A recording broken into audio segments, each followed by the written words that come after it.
ingresar a la enseñanza también de esta noche. Amén. Nosotros estamos estudiando el libro de Apocalipsis y vamos a continuar con la enseñanza.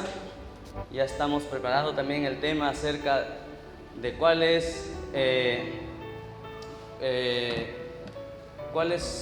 el trabajo del Espíritu Santo en la iglesia como obra, ¿sí? Cuáles son las funciones que tiene el Espíritu Santo en la iglesia, y también lo vamos a dar de repente en la vigilia, o continuamos de repente con Apocalipsis. Así es que, y todo ese mensaje vamos a ir pegándolo ahí en el periódico mural, vamos a ir poniendo cosas. Si alguien tiene algún anuncio también lo hace saber, lo imprimimos y vamos a estar colocando en el periódico mural. Amén. Entonces vamos a ir a Apocalipsis capítulo, nos hemos quedado en Apocalipsis capítulo 2, verso 12. Gloria a Dios. Apocalipsis 2:12, vamos a estudiar a la tercera iglesia que habla el Apocalipsis. Mensaje a Pérgamo. ¿Sí? Mensaje a Pérgamo.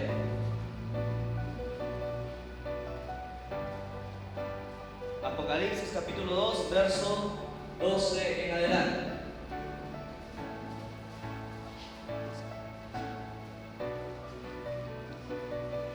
Nos ponemos en pie, lecturamos para gloria del Padre, gloria del Hijo y gloria de su Santo Espíritu.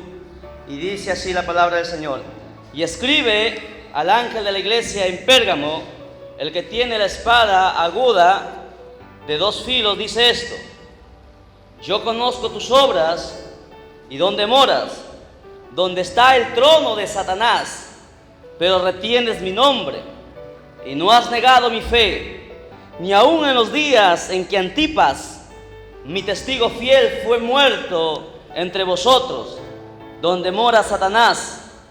Pero tengo unas pocas cosas contra ti, que tienes ahí a los que retienen la doctrina de Balaam, que enseñaba a Balac a poner tropiezo ante los hijos de Israel, a comer de cosas sacrificadas a los ídolos y a cometer fornicación. Y también tienes a los que retienen la doctrina de los nicolaitas, la que yo aborrezco. Por tanto, arrepiéntete, pues si no, vendré a ti pronto y pelearé contra ellos con la espada de mi boca. El que tiene oído, oiga lo que el Espíritu dice a las iglesias. Al que venciere, daré a comer del maná escondido, y le daré una piedrecita blanca, y en la piedrecita escrita un nombre nuevo, el cual ninguno conoce, sino aquel que lo recibe. Oremos. Amado Padre, te damos gracias, Señor Dios mío, por este privilegio enorme de poder lecturar tu palabra, y te pido con toda humildad y con toda mansedumbre en este momento que tu Santo Espíritu sea quien tome control de mis labios y tú nos hables a cada uno de nosotros, Señor Dios mío, que traspase tu palabra a nuestro corazón, bendito Dios, porque tiene el poder para hacerlo. Cambia nuestras vidas, cambia, Señor Dios mío, la vida de aquellos que van a escuchar tu palabra a través del Señor también del internet, y seas tú, Señor Dios mío, trayendo salvación y arrepentimiento, Señor Dios mío, en estos últimos tiempos en el cual nosotros estamos viviendo. Declaramos victoria, Señor Dios mío, en este lugar, en el nombre de Jesús, y seas tú hablando, amado Dios, a nuestras vidas. Amén, amén, amén. Tomen asiento, por favor, y mantengan sus Biblias abiertas. Gloria a Dios. Ok. Bien, entonces, he hecho aquí un croquis, un bosquejo, ¿sí? Para los que no han estado en las enseñanzas anteriores, cómo lo que nosotros vamos a ir estudiando. Este es el panorama, ¿sí? Desde que nace Jesús hasta el último tiempo que la Biblia menciona. Bien, en el año 0, ¿sí? Aproximadamente en el año 0, sabemos todos que nació Jesús, el Mesías. ¿Okay? Nace Jesús. En el año 30, a ver si me ayudan por favor a evangelizar y predicar. ¿Qué sucede en el año 30?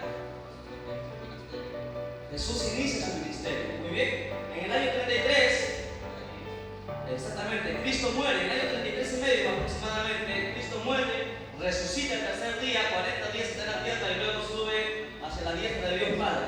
Ok, Apocalipsis más o menos dice que se escribe en el año 90. Sí, en el año 90. Escuche bien, en el año 90 más o menos, alrededor de esos años, es escrito el Apocalipsis, y ahí entonces empieza la revelación. En el año 90 empieza la revelación.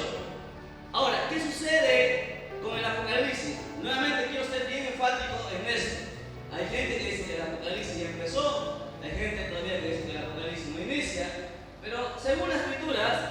Sí, en Apocalipsis capítulo 1, Apocalipsis capítulo 2 y Apocalipsis capítulo 3 ya aconteció. ¿Por qué? Porque en Apocalipsis capítulo 1, ¿sí?, se le revela aquí en este año 90, se le revela a Jesucristo al apóstol Juan.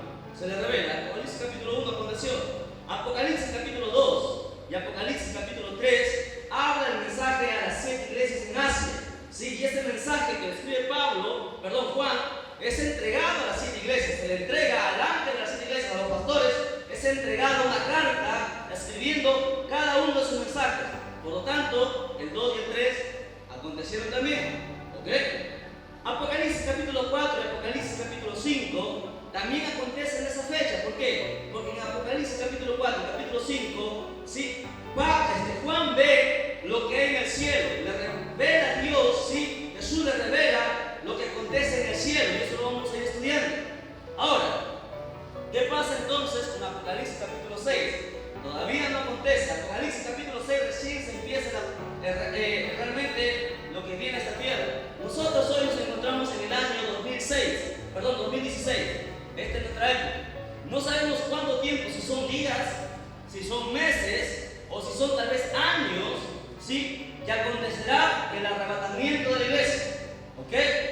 Sucedido este evento, ¿sí?, la Biblia dice que los que han muerto en Cristo resucitarán, y los que están vivos serán transformados, tendrán un nuevo cuerpo, ¿sí?, y juntamente con los que han resucitado, todos tendremos un nuevo cuerpo, un cuerpo llamado cuerpo glorificado. Ese cuerpo puede comer, ese cuerpo puede traspasar paredes, ¿sí? Es un cuerpo que se puede tocar, no es carne, es un cuerpo que se puede palpar, pero atraviesa paredes, se llama cuerpo glorificado, el cuerpo que tendría Jesucristo. Eso lo vamos a estudiar. Luego, en ese arrebatamiento, la iglesia llega al cielo, Jesucristo lo recibe, dice la Biblia, en las nubes, y después, antes de entrar a la antesala al cielo, la iglesia pasa por el tribunal, ¿sí?, por el tribunal de Cristo, ¿ok?, para recibir galardones conforme a sus obras, lo que he hecho o lo que no he hecho.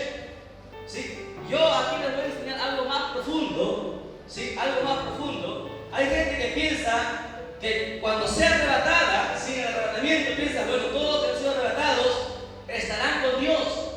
Pero si usted ha leído la Biblia bien, usted va a ver que va a haber gente que va a ser arrebatada, va a llegar a la antesala, y de arriba, antes de entrar, se lo van a botar nuevamente para abajo. ¿Sí? Usted lo va a ver, y eso lo voy a enseñar con la Biblia. ¿Sí? Eso lo vamos a ver con la Biblia. Usted ya está loco, no está en la Biblia. Entonces, luego del tribunal de Cristo, más arriba encontramos las bodas del Cordero. ¿Sí? Eso lo vamos a estudiar. Entonces, ahí acaba nuestra misión. Nosotros vamos al cielo, y luego ahí mismo, al siguiente día, acontece otro acontecimiento después del tratamiento. El mundo queda en caos y el anticristo toma el control de la tierra. Toma el control del anticristo y trae paz a la tierra. ¿Sí? Las naciones ya no están en guerra, no hay hambruna. ¿Sí? Entonces el anticristo enseña que esa gente que ha sido sacada de esta tierra se han ido en partidos voladores porque ha sido gente mala, que no quería la paz, que no quería una sola religión, que no quería un solo Dios. Eso va a engañar y va a haber paz por 3 años y medio en la tierra, una falsa paz. A los 3 años y medio, el anticristo se sacará la máscara y se sentará, ¿sí?, en el trono, ¿sí?, en el tercer templo del rey Salomón. Se sentará ahí y se proclamará ser Dios. Cuando él diga estas palabras, los judíos abrirán sus ojos y reaccionarán y dirán, no es posible, nos equivocamos. ¿Por qué? Porque los judíos van a aceptar al anticristo como su Mesías. ¿Por qué? Porque desde que inició, desde la época, hermanos, de que Esaú y Ismael empezaron a hacerle problemas a Israel, desde ahí siempre ha habido guerra, siempre han peleado, siempre ha habido asesinato. Han pasado miles de años y hasta el día de hoy se siguen matando en Medio Oriente. Entonces los judíos, cuando este hombre aparece, que es un hombre inteligentísimo, la Biblia dice que es más inteligente que Salomón y que Daniel. No habrá hombre más inteligente que este hombre.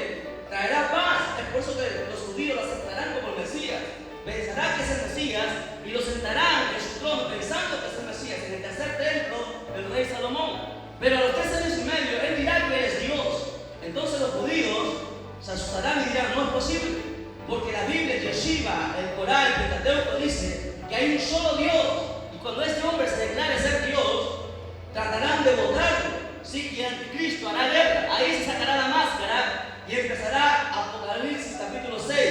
En Apocalipsis capítulo 6 hasta el 16 empiezan los 21 juicios que Dios trae a esta tierra. Las 21 plagas que va a acontecer en toda la tierra, donde millones de personas en el mundo entero van a morir. ¿Ok?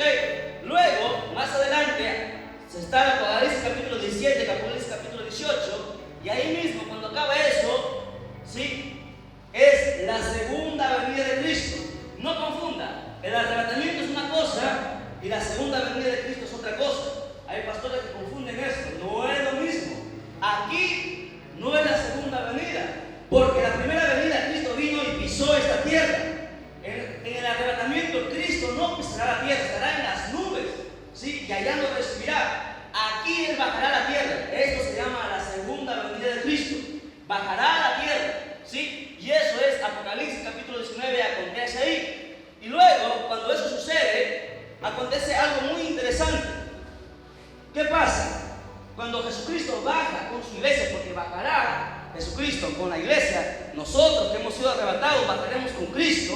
¿Sí? ¿Por qué? Porque bajaremos a cumplir la palabra, a reinar, reyes y sacerdotes, acuérdense. ¿Qué hará Jesucristo? Agarrará al anticristo y al falso profeta y lo echará al lago de fuego. Ellos dos van a ser los que van a inaugurar el lago de fuego, ¿sí? Van a ser los primeritos en caer ahí y van a gritar como usted no tiene ni idea. Luego el diablo será encadenado no por Jesucristo, sino por un ángel fuerte, ni siquiera un arcángel, un ángel fuerte lo avergonzará, lo encadenará y lo mandará al infierno. Recién él estará encadenado en el infierno, en el lugar más adentro del infierno que se llama el abismo. Estará él encadenado por 1000 años. Ahí es donde empieza el milenio y eso está en Apocalipsis capítulo 20. Van 20 capítulos ya. Luego, al final del milenio, el diablo es soltado, sale a la tierra y la gente que haya quedado en la tierra se rebelará nuevamente en contra de Dios. Se rebelará y irán a la guerra del Armagedón. Y aquí será el final. Empezará el juicio del gran trono blanco. ¿Sí? Donde, ¿qué sucede ahí? Donde dice juicio.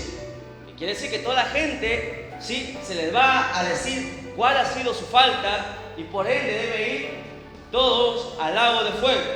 Y luego, más adelante está el cielo nuevo y la tierra nueva, Apocalipsis capítulo 21. Y luego más ya no sabemos. ¿Qué acontecerá? ¿Empezará todo de nuevo?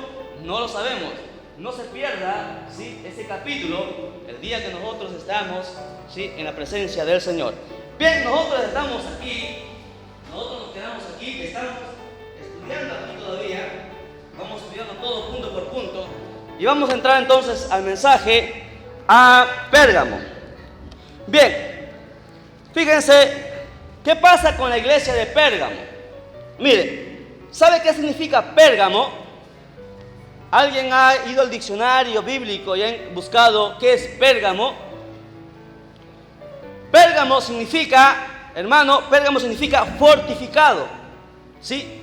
Fortificado. ¿Usted ha escuchado los pergaminos? ¿Sabe qué eran los pergaminos?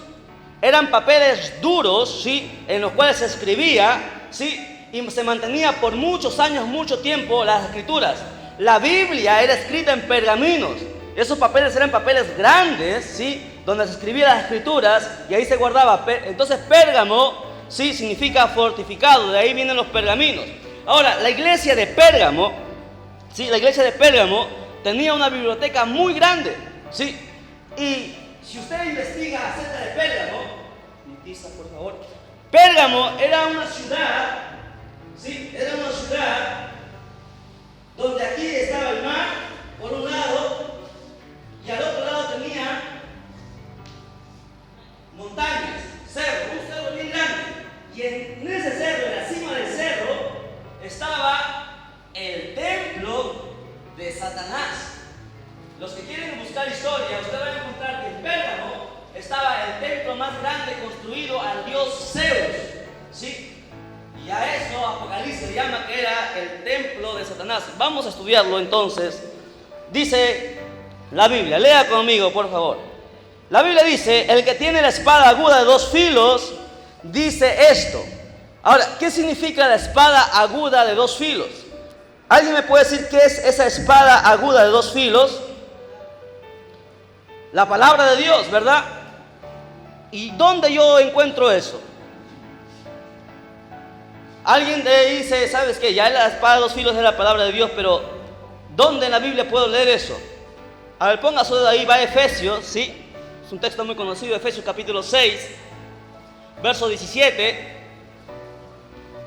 Efesios 6, 17 lo voy a leer, a ver, los que no lo encuentran, no tienen Biblia. Lo encontró Efesios 6, 17, Gálatas, Efesios. Ok, dice la palabra de Dios, por favor. Toma el yelmo de la salvación y la espada del Espíritu, que es ¿qué? La palabra de Dios. Ahora, ¿por qué Jesucristo dice que de su boca sale una espada aguda de 2 filos? ¿Sí? Ya sabemos que es la palabra. Si usted va a Hebreos capítulo 4, versos del 12 al 13, dice lo siguiente. Dice, porque la palabra de Dios es viva y eficaz, más cortante que toda espada de 2 filos. Hebreos capítulo 4, versos 12 al 13. Entonces ya sabemos que la espada es la palabra de Dios. ¿Sí? Ahora, ¿para qué se usa una espada? ¿O para qué usaba la gente en aquel tiempo una espada? Porque en aquel tiempo la espada era el arma principal que tenía todo soldado. ¿Para qué se usa una espada? Para 2 cosas, para defender y atacar, pero principalmente para atacar, porque se defendía con el escudo. Sí, la espada es para atacar. Al diablo, escuche, al diablo, sí, le aterra que un cristiano sepa la palabra de Dios. Le aterra. ¿Por qué? Porque con la espada, sí, la palabra de Dios es la única que tiene poder para vencerlo. La palabra de Dios.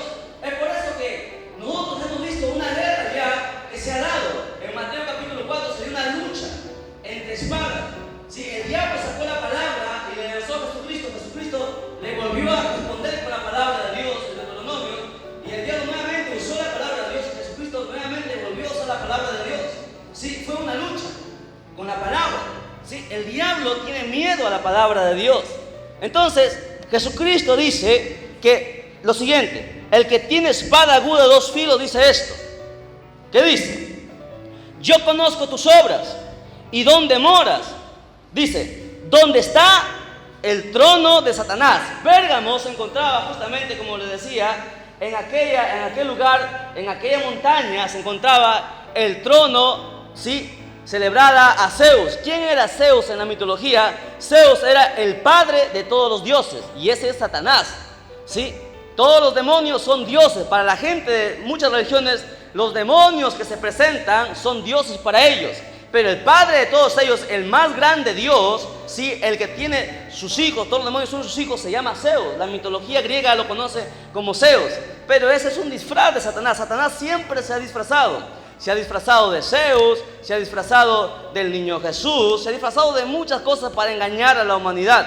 Siempre lo ha hecho, porque la Biblia dice que es padre de toda mentira. Entonces la gente adoraba, iba a esa montaña y hacían cultos a Satanás, hacían sacrificios humanos muchas veces, mataban a niños, hacían muchas cosas. Es por eso que Apocalipsis dice que ahí está el trono, ¿sí?, de Satanás. Estaba colocado en un lugar estratégico.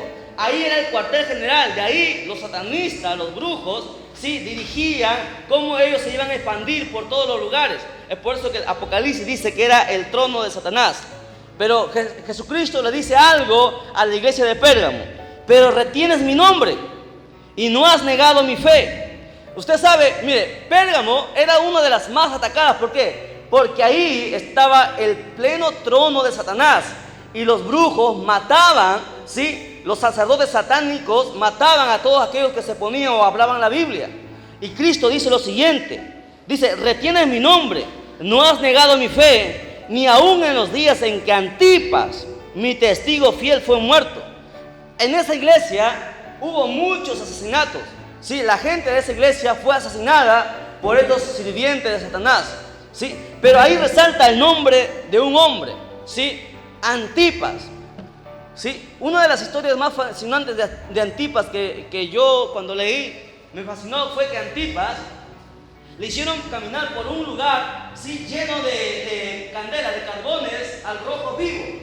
¿Sí? Le retaron a Antipas, le dice: si tú eres Dios, si tú crees en Dios y tú dices que sirves a Dios, sabes que tu Dios te salve. Le retaron a Antipas y era un camino largo donde estaban puros carbones encendidos al rojo vivo.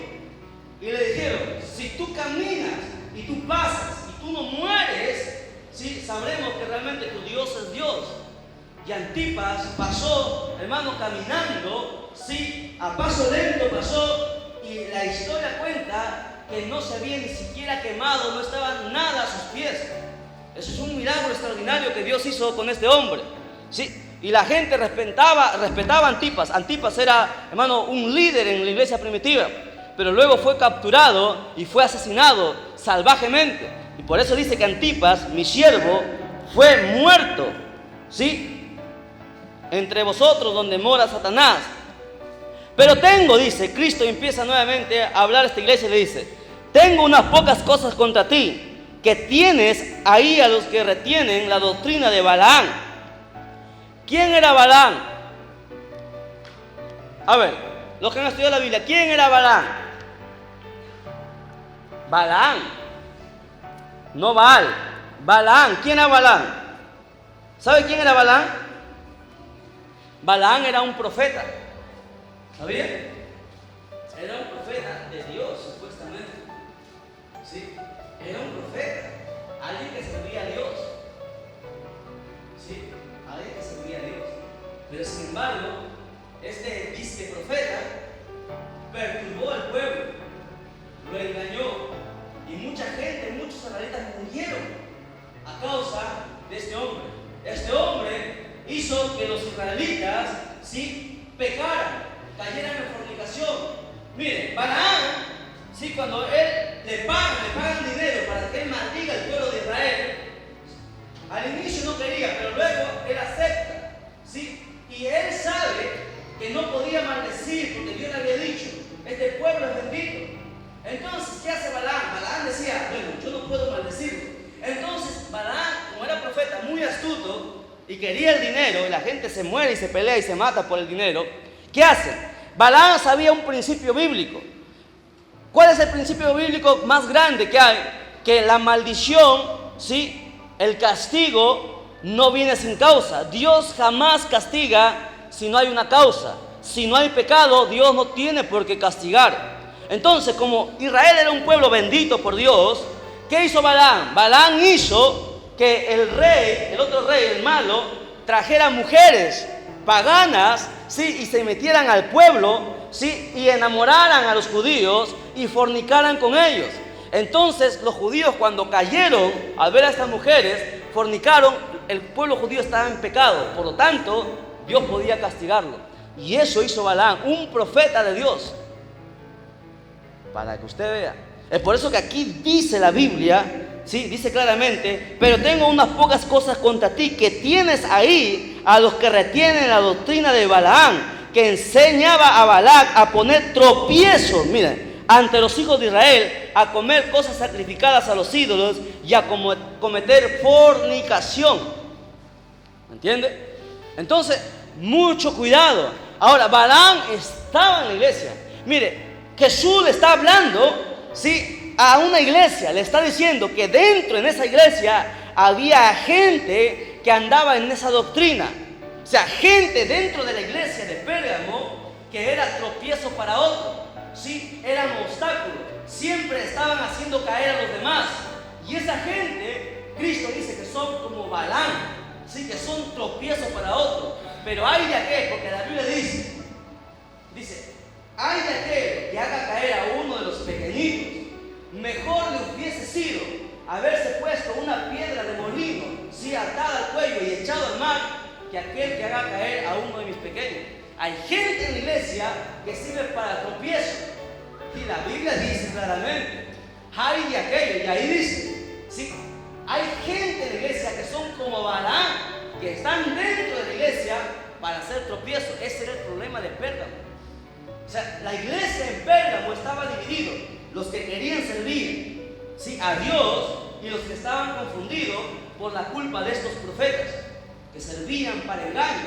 Ahora, no solamente eso, va más allá. Esta iglesia estaba contaminada por Satanás. ¿Por qué? Porque justamente ahí estaba el trono de Satanás, ¿me entiende? Y Satanás atacaba con toda esa iglesia. No solamente estaba la doctrina de Balaam, sino habla de una mujer. ¿Quién es esta mujer? Verso 15 dice: también tienes a los que retienen la doctrina de los nicolaitas, ¿sí?, los que yo aborrezco. Y ya hemos visto quiénes eran los nicolaitas.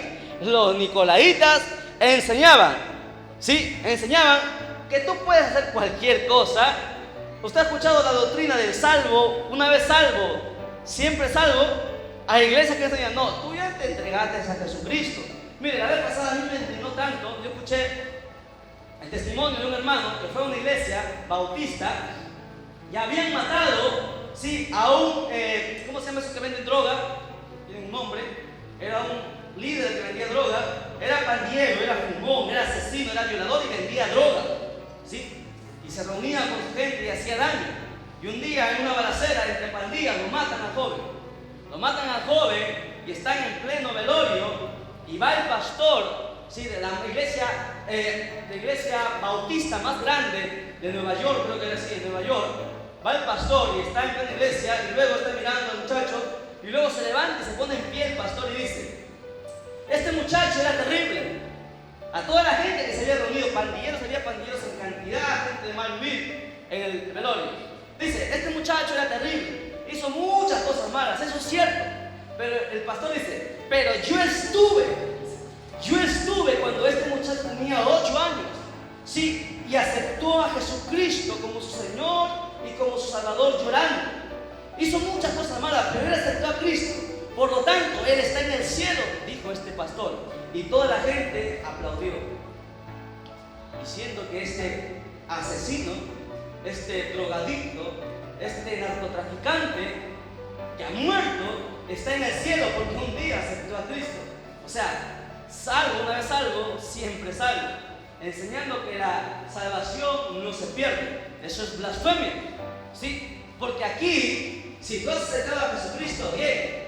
Pero si tú no perseveras hasta el fin, te perderás. Si tú no guardas la santidad hasta el fin, te perderás. Aquí no es que tú has aceptado a Jesucristo. La Biblia dice: aquel que persevere hasta el fin, solamente ese será salvo. La salvación se pierde, claro, la gente lo pierde. No es que Cristo no tiene el poder para salvarlo, sino que la gente se desliga de Cristo. Cuando una persona acepta a Cristo y luego peca y peca y peca y peca y no se quiere arrepentir, se perdió. ¿Me entiendes? Se perdió. Porque no hay, ¿me entiendes? Dios no tiene comunión con las tinieblas. O sea, ¿quién enseñaba a los nicolaitas? Los nicolaitas enseñaban: no, tú puedes adulterar, tú puedes fornicar. A los 8 días, Dios ya te perdonó. Puedes seguir con tu vida porque tú ya aceptaste a Cristo. Hay gente así en la iglesia, ¿no? Hay gente que enseña así en la iglesia. No, Dios quiere tu corazón, ¿sí? Tu corazón nada más, lo demás no importa. La Biblia dice: seguir la santidad con todo, ¿sí? Cuerpo, alma y espíritu. Irreprensible para Dios. Que el cuerpo no tiene nada que ver. Si el cuerpo ni siquiera nos pertenece a nosotros, le pertenece al Espíritu Santo. La Biblia dice que somos templo del Espíritu Santo. Y eso era el pecado. Dentro de esa iglesia estaba la doctrina de Balaam, la doctrina de los nicolaitas, y era un gran problema. Mire, dice: había alrededor del trono Dice: por tanto, arrepiéntete, pues si no, vendré a ti pronto. Pelearé contra ellos con la espada de mi boca. El que tiene oído, oiga lo que el Espíritu dice a las iglesias. Al que venciere, daré de comer del maná, que dice, escondido, y le daré una piedrecita blanca. Y en la piedrecita escrita un nombre nuevo, el cual ninguno conoce, sino aquel que lo recibe. Amén. Ahora, bien, entonces esa iglesia estaba en problemas, pues, ¿sí? Tiatira era una iglesia pobre, pero era rica. Una iglesia que sufría persecución, pero Jesucristo la exalta. Una iglesia que había pasado mucho problema, había sufrido mucho, ¿sí? Pero estaba ahí. Pero Pérgamo no era así. En Pérgamo la gente estaba dividida, ¿sí? Porque se habían levantado doctrinas extrañas. Y como la gente no había escuchado la palabra de Dios, no le gustaba. Y hay gente hoy en este tiempo que no le gusta la palabra, no le gusta leer. Quieren escuchar la palabra solamente cuando están en la iglesia. Nunca leen sus Biblias en casa, y ese es un problema. Cristiano que no lee su Biblia en casa y que no ora, está perdiendo su tiempo. Con el dolor de mi corazón, pero eso es una gran verdad. Cristiano que no lee su Biblia y que no ora, está perdiendo su tiempo en la iglesia, porque el diablo se lo va a comer vivo, ¿sí? El diablo, usted no quiera jugar con el diablo, es muy inteligentísimo. Usted no le puede engañar a los demonios, tienen miles de años, saben muchas cosas. La única manera de poder defendernos es a través de la palabra, ¿sí? En la oración, en el ayuno, en la consagración, en la santidad. No podrá acercarte a ti.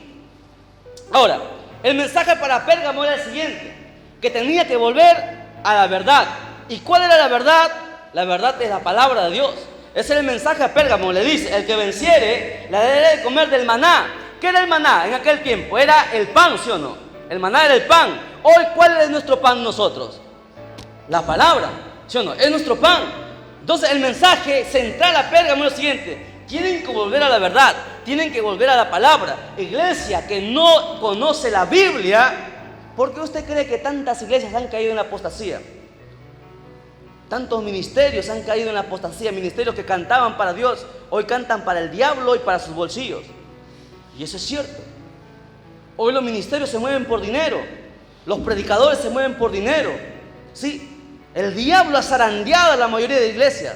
Pero sin embargo, tranquilos, no estamos solos, porque la Biblia dice que Dios siempre tendrá un remanente.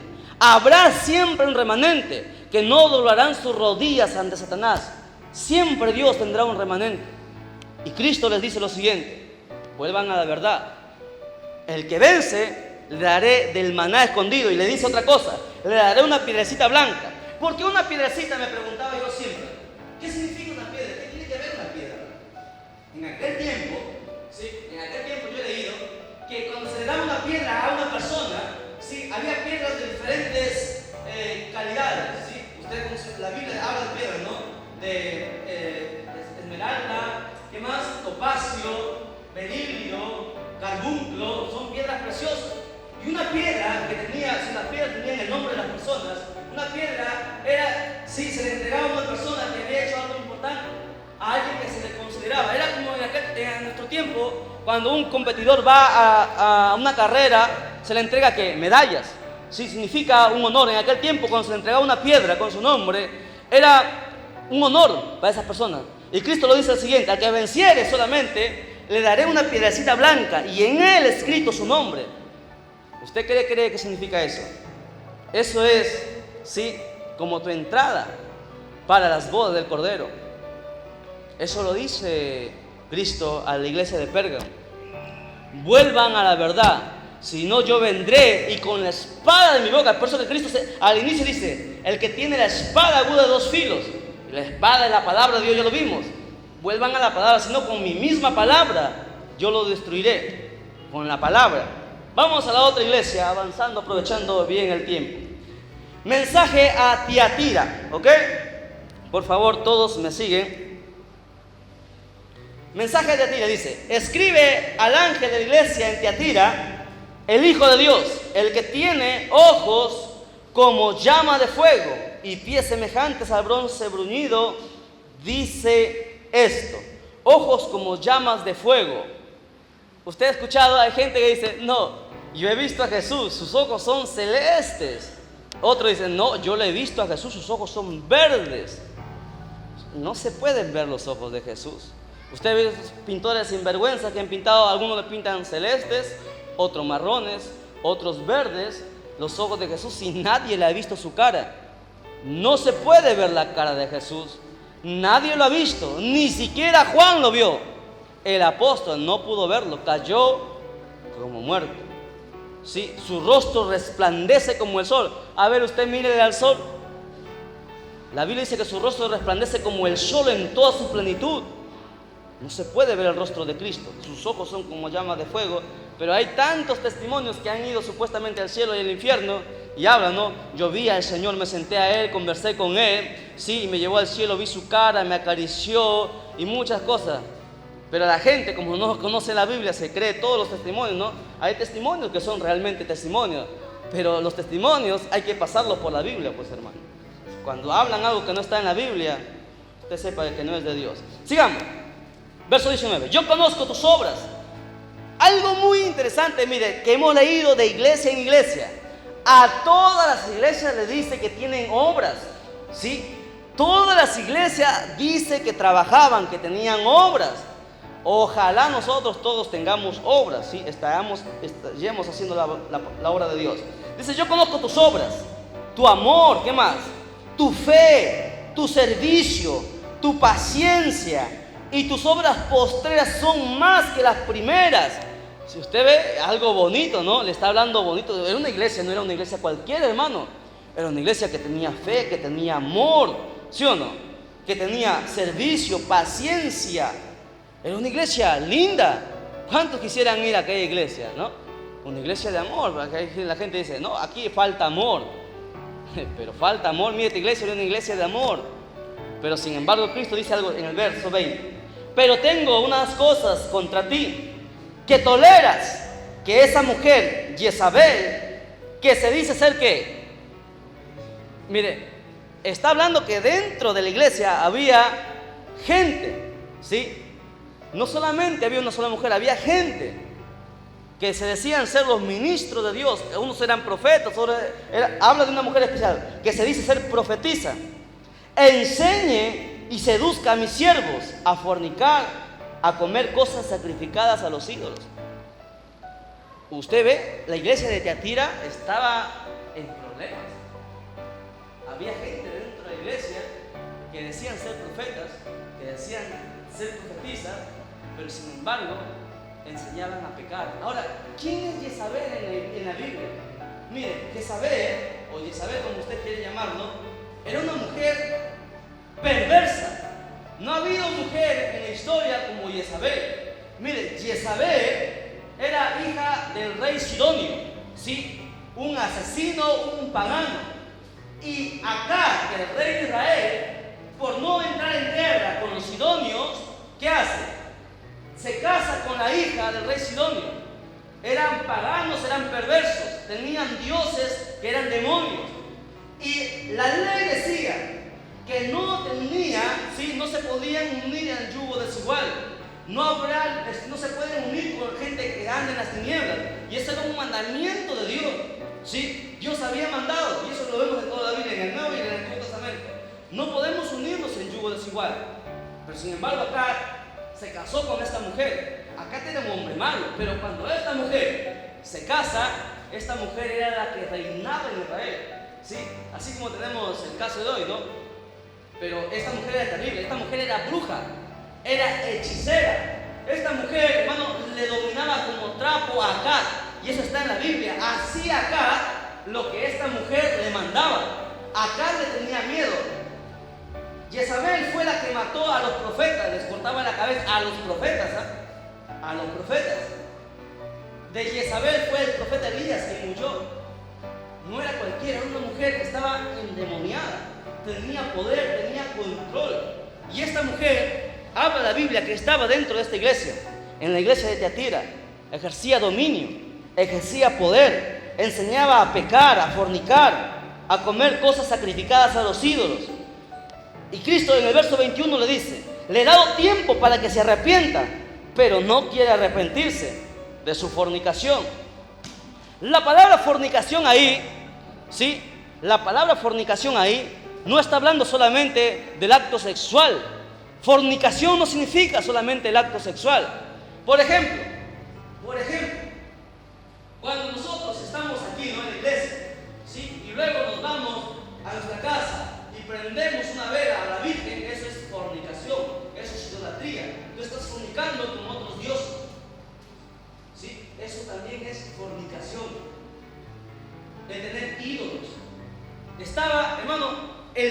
de Israel estaba cometiendo esta clase de pecado. Ahora, la Biblia dice algo muy importante, dice: he aquí yo la arrojo en cama y en gran tribulación a los que con ella adulteran, si no se arrepienten de las obras de ella, y a sus hijos heriré de muerte, y todas las iglesias sabrán que yo soy el que escudriña la mente y el corazón, y os daré a cada uno según vuestras obras. Ahora, esta mujer tenía hijos, y Jesús dice: yo heriré a sus hijos, yo los castigaré también. Hay gente que dice, y hay un texto, ¿sí? Dice: el padre no llevará el pecado del hijo, ni el hijo llevará el pecado del padre, ¿verdad? Eso lo hemos leído, ¿sí? Pero también la Biblia dice que yo castigaré hasta la tercera y cuarta generación. Entonces alguien preguntó lo siguiente: entonces la Biblia se equivoca. ¿Cómo es que en Ezequiel dice que el padre no llevará el pecado del hijo y el hijo no llevará el pecado del padre? Y en Deuteronomio dice que Jesucristo castigará hasta la tercera y cuarta generación de los que lo aborrecen. ¿Qué usted le explica? ¿Cómo usted le explica a la gente? ¿La Biblia se está contradiciendo entonces? No sé, ya sabemos que la Biblia no se contradice, pero entonces ¿qué explicación encontramos para él? ¿Cómo usted le explica? Porque alguien viene y hace las preguntas, la gente hace preguntas, ¿no? Hay gente que le hace preguntas. Entonces, ¿qué pasó ahí? ¿Cómo usted le responde? ¿Cómo usted defiende el Evangelio? ¿Qué respuesta usted le daría?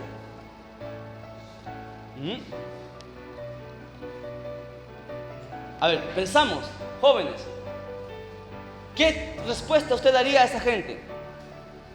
¿Cómo defendemos el Evangelio? Porque no podemos deshonrar el Evangelio. Mire, Ezequiel, esos dos textos no se contradicen. Ezequiel dice algo muy cierto, que el padre no va a llevar el pecado del hijo. ¿Sí? Por ejemplo, supongamos que el hermano, qué sé yo, a ver, Pedro, no hay ningún hermano Pedro acá, el hermano Pedro, ¿sí? El hermano Pedro adultera, ¿ya? O asesina cualquier pecado, un pecado grave, ¿ok? El hermano Pedro es un adúltero, pongamos. ¿Qué sucede? El hermano Pedro adultera y el hermano Pedro tiene sus hijas, su hija, su hijo. ¿Ya? Entonces, el hermano Pedro es un adúltero, el hermano Pedro de repente es un asesino. Ya, supongamos que sea un asesino más fácil, pongamos. Un asesino debe ir a la cárcel, ¿verdad? ¿Sí o no? Ha matado, debe ir a la cárcel. Pregunto yo, ¿sus hijos irán a la cárcel? Si no encuentran a Pedro, ¿la ley puede meter a sus hijos a la cárcel? No puede. ¿Por qué? Porque el que ha cometido el pecado, el delito, es el padre. ¿Sí o no? Eso dice Zacarías. El padre no llevará el pecado del hijo, ni el hijo. Si el hijo mata, no le van a encerrar al padre. Eso dice Zacarías. Ahora, ¿qué dice Deuteronomio? Deuteronomio dice lo siguiente: dice que la maldición, dice la Biblia, yo pondré maldición hasta la tercera y cuarta generación de los que me aborrecen. ¿Qué significa esto? ¿Sí? ¿Qué significa esto? Si ha sido un adúltero, ¿sí? Si ha sido un adúltero, entonces hay una maldición encima, ¿sí? Si el padre ha adulterado, hay una maldición. Es cierto que su hija no se le acusará que es una adúltera, o a su hijo no se le acusará que es un adúltero, pero la maldición del adulterio está encima. Y esa maldición le atacará a sus hijos. Ese espíritu de adulterio, ese espíritu atacará a su hijo, atacará a su nieto, atacará a su bisnieto, tercera y cuarta generación. Y ese espíritu, como maldición, estará sobre él, viendo la manera como le hace caer. Eso es lo que dice la Deuteronomio. Y no se contradice. ¿Entienden? Hay una maldición. O sea, es por eso que la Biblia dice: lo que uno siembra, cosecha. Es por eso que nosotros, lo que hagamos, ¿sí?, va a afectar a nuestros hijos, va a afectar a nuestras generaciones. Y es por eso que nosotros tenemos que orar mucho para que esa maldición sea cortada, sea arrancada para siempre.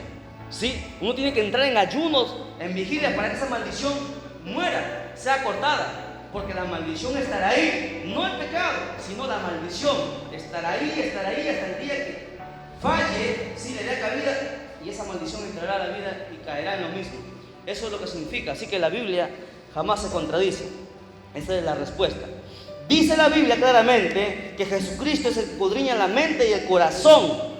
Escuche, la mente y el corazón. Lo que no puede hacer el diablo ni ningún demonio puede hacer eso. ¿Sí? Los demonios, a ver, para que usted sepa cómo trabajan, un poquito de demoniología, rapidísimo nada más. Los demonios, ¿sí?, trabajan de la siguiente manera. Los brujos, los satanistas trabajan de la siguiente manera. ¿Qué hacen? Ellos, los brujos, los satanistas, tienen demonios que hacen trabajo para ellos. Así trabajan. Entonces un satanista, cuando quiere hacer daño a una persona o un brujo, manda un espíritu, o sea, un demonio, para que traiga a esa persona. ¿Sí? Si es una persona que no tiene a Cristo, lo ataca. Pero si es una persona que tiene a Cristo, el demonio no se lo puede sacar. No puede. Hay un campo que nos protege. Hay un escudo que nos protege. Pero ¿qué hacen entonces los demonios? Los demonios empiezan a mandar dardos, pensamientos a la mente. ¿No se le ha pasado a usted que usted está tranquilo, normal, cuando de repente viene un pensamiento malo, feo, de la nada? ¿Sí? Eso se llaman dardos. Pero también la Biblia dice en Efesios capítulo 6 que nosotros tenemos una armadura. ¿Sí? Hay un yelmo que debemos ponernos. ¿Sí? Hay un yelmo, la gente no sabe eso. Para entrar a orar, usted tiene que vestirse primero con la armadura de Dios para poder entrar en oración. ¿Sí? Entonces, ¿qué sucede? Los demonios lanzan sus dardos. Cuando ese dardo, ¿sí?, entra en la mente y tú no lo reprendes, se sale, entonces el demonio, el espíritu lo ve. Pero cuando el demonio ve que ese dardo entra y no sale porque tú no lo reprendes, entonces ya sabe que empieza a atacarte, que te empieza a hacer daño. Y poco a poco sigue mandando hasta destruirte. Los demonios no saben lo que tú piensas ni lo que tú sientes. Solamente Dios lo sabe. Los demonios pueden tratar. ¿Sí? Una vez se manifestó un espíritu de error en la iglesia. No voy a mencionar la iglesia, no fue aquí. ¿Sí? Y no estuve yo ahí, me contó un hermano. Y dice lo siguiente. ¿Sí? Me contó el hermano que la gente tuvo miedo. Empezó a hablar. Y todos empezaron a tener miedo porque pensaban que era el Espíritu Santo. Y la gente a veces, mira, la gente tiene miedo, ¿sí? Tiene miedo cuando hay una manifestación en la oración o en cualquier parte del servicio. Tienen miedo a hacer algo porque piensan que es el Espíritu Santo. Pero la Biblia dice que aquí hay que pasarlo todo por la palabra, ¿sí? Aquí la palabra es la que manda. El Espíritu Santo nunca hará algo que no esté en la palabra. Entonces todos estaban de miedo y escuchando. Entonces se levantó un hermano, ¿sí? ¿Por qué? Porque este hombre empezaba a hablarle, uno por uno les empezaba a hablar, ¿sí? Les empezaba a decir muchas cosas. Entonces llegó un hermano, ¿sí? Y le empezó a hablar. Y el hermano le dijo: un momento, tú puedes decir muchas cosas. Dime qué hay ahora en mi corazón. Si tú me dices qué hay ahora en mi corazón y lo que yo estoy pensando, yo creeré que es Dios. Y le empezó a hablar muchas cosas y no era cierto. El hermano levantó su mano y con la autoridad de Cristo: en el nombre de Jesús yo te reprendo, espíritu de error. Fácil de descubrir cuando alguien está perturbado o cuando está haciéndose pasar porque es el Espíritu Santo. Porque el Espíritu Santo sí te dirá que hay en tu corazón, que hay un instante qué es lo que tú estás pensando. Hay muchas formas de probar en la Biblia, ¿sí? Hay muchas formas, enseñan, de cómo desenmascarar al espíritu de error en la Biblia. Muchas formas, ¿sí? En muchos libros habla sobre eso. Entonces, enseñanza. La enseñanza es la siguiente. Cristo les dijo claramente a esa iglesia de Teatira: no permitas que Jezabel les haga pecar. No permitas que ese espíritu de error les haga cometer fornicación, que les haga cometer pecado, que les haga blasfemar. Le dice lo siguiente: no adulteres. Le dice lo siguiente, escucha bien. Dice lo siguiente: yo soy el que escudriña la mente y el corazón, y os recompensaré a cada uno según sus obras. Pero a vosotros y a los demás que están en Teatira, a cuantos no tienen esa doctrina y no han conocido lo que ellos llaman las profundidades de Satanás, yo os digo, no os impondré otra carga, pero lo que tenéis, retenerlo hasta que yo venga. Qué interesante, miren, escuchen, algo muy importante, enseñanza. En la iglesia, cualquiera que sea donde nos encontremos, entiéndanlo bien, siempre habrá trigo y habrá cizaña. No hay iglesia perfecta en esta tierra. La única iglesia perfecta es la Nueva Jerusalén. Ahora, ¿qué sucede? ¿Qué dice Cristo ahí? Mire, Cristo enseña algo muy importante. Dice, le dice a Teatira, hay gente que está pecando dentro de la iglesia, que está haciendo tropiezo, que está pecando, pero hay pocos de ellos, hay unos pocos que no se han contaminado, y ahí lo dice, pero lo que tenéis, retenerlo hasta que yo venga. O sea, ¿qué quiere decir la enseñanza? Si la mayoría está mal, tranquilo, tranquila, tú guárdate para Dios hasta que Cristo venga. ¿Sí? Un día alguien me preguntó, ¿sí? Hubo un problema en una iglesia en Nuevo Chimbote y me preguntaron, ¿qué debo hacer? Quiero salirme de la iglesia, me dijo el hermano. No puedes ir. Sí, pero está mal. La pastora está mal. Y hay hermanos que se han salido a otra iglesia. Sí, le digo. Puedes tener muchas razones, pero tú no puedes salir de la iglesia. Pero los líderes están mal, están enseñando mal. Sí, pero no puedes salir. Pero no, están hablando mal. Mira, escucha, valor. La única forma de salir de una iglesia es cuando te enseñan una doctrina diferente. Es la única forma. Que la hermana me mira mal, que el pastor no me hace caso, que no me gusta cómo trabajan, que son así, que son así. Eso son ingenierías. La única manera de salir de una iglesia es cuando te enseñan, y eso es bíblico, ¿sí? Salir de en medio de ellos, pueblo mío. Solamente cuando te enseñen una doctrina. Si aquí alguien empieza a enseñar, ¿sí? Que bueno, ya la santidad es para el Antiguo Testamento, ¿sí? Que el Señor lo reprenda. Mientras no se enseñe una doctrina diferente, uno no puede salir de la iglesia. A mí me pueden poner en disciplina, qué sé yo, 5 años, pero yo no me voy de la iglesia. ¿Me entienden? ¿Por qué? Porque si yo lo hago, yo acarreo pecado. La única manera que uno puede salir es cuando la doctrina sea errónea. Mientras la doctrina no sea errónea, pase lo que pase, ¿sí? Haya diferentes opiniones, haya lo que haya, uno no puede salir de la iglesia. Porque a un lugar Dios no nos llamó, a un solo lugar. No nos llamó a otro lugar para estar saltando y saltando como cabritos.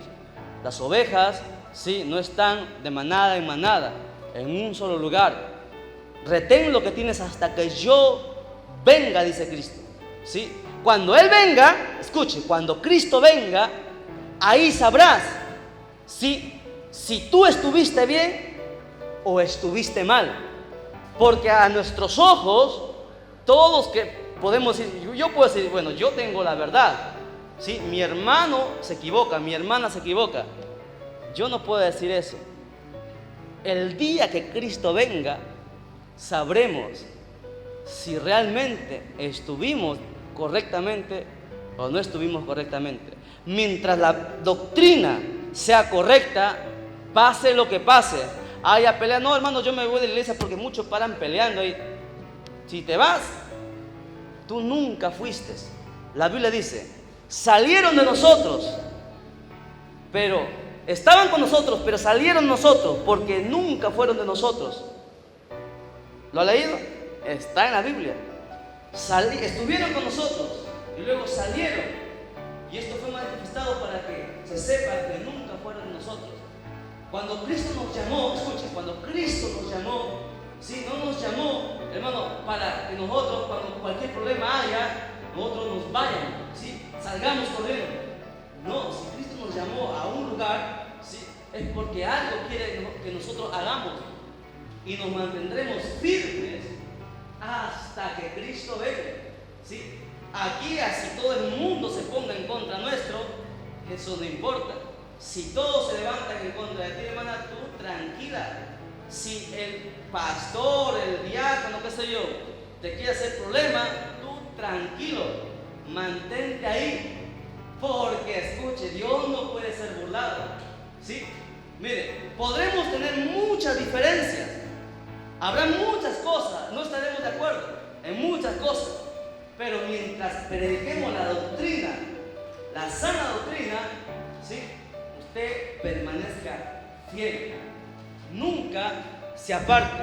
Y aquí lo dice claramente, dice: reténlo hasta que yo venga. Al que venciere y guardare mis obras hasta el fin, yo le daré autoridad sobre las naciones y las regirá con vara de hierro, y serán quebradas como un vaso de alfarero, como yo también he recibido de mi Padre. Y le daré la estrella de la mañana. El que tiene oído, oiga lo que el Espíritu dice a la iglesia.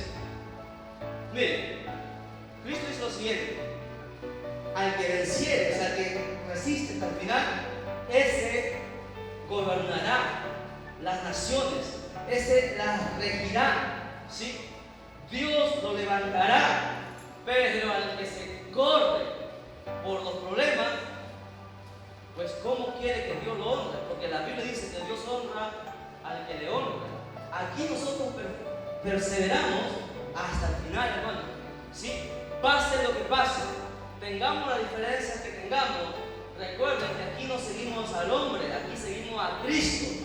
Nosotros venimos a la iglesia por Cristo, ¿sí? Si a mí no me quieren dejar hacer algo, pues yo sigo trabajando para Cristo y me someto y sigo haciendo la voluntad de Dios, perseverando hasta el fin, ¿sí?, hasta el día que Él venga, siempre.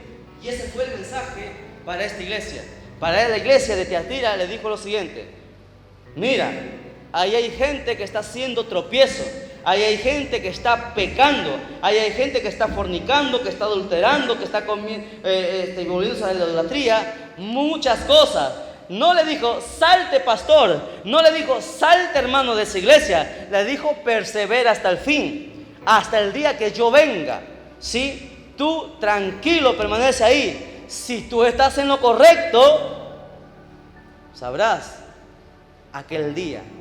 Pero si no estabas en lo correcto, prepárate, porque esto no es cualquier cosa.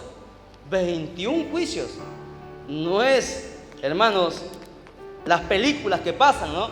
Que el último día después de mañana, que el juicio final, que el 2012, no es nada, no les llega ni a los talones de lo que habla la Biblia en los 21 juicios. Vamos a dar en esos estudios los números de los millones de personas que van a morir. 7.000 millones somos ahora, un poco más de 7.000 millones en el mundo. Después de esas 21 plagas, hermanos, quedarán solamente poquísimos, pero habrá gente que pase, sí, los 21 juicios. Habrá gente que saldrá al final, sí, y entrará al milenio. Nos ponemos en pie, glorificamos a Dios y le damos gracias por este servicio para entrar a la vigilia. La honra al Padre, la honra al Hijo y la honra al amado Espíritu Santo. ¡Gloria a Dios! ¡Gloria a Dios! ¡Gloria a Dios! Dele fuertes palmas a Jesucristo, que Él se lo merece. Dios lo bendiga y será hasta la próxima.